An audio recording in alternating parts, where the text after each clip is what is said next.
Talk about some of the challenges that are going to face you actually this week.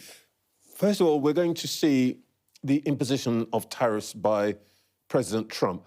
Two questions, really. First of all, have we had any success in getting the Americans to exempt us from the tariffs? And if we haven't, how much damage do you think this is going to do to our economy?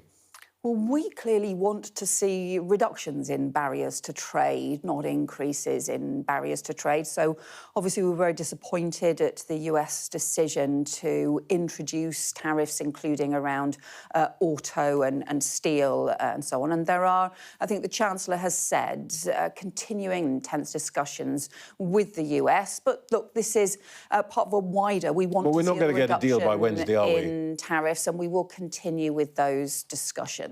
But we're not going to get a deal by Wednesday, are we? Well, we will keep discussions underway, but we'll also keep all options on the table as well.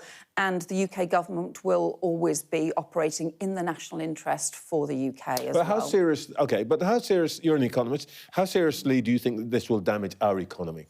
Well, I think it's the point I made at the beginning, which is that in the end, if you increase barriers to trade right across the world, that's not good for the world economy, let alone any individual country as part of that. So that's why our approach to this has been to try and seek new trade agreements across the world, including improving our trading relationship with the EU as well as with the EU and the US. So this is about removing barriers rather than increasing them. And nobody, I don't think any business wants to see a trade war either. OK, so I talked to a French Europe minister, interviews later on in this programme, and he says that actually, same thing as you, but their approach is to say we will retaliate.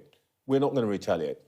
Well, the Prime Minister has said that no option is off the table and we will continue to approach this in the UK national interest. That's the important thing. We obviously can't keep a running commentary on different discussions that are taking place, but we have to always make sure that we're acting in the national interest.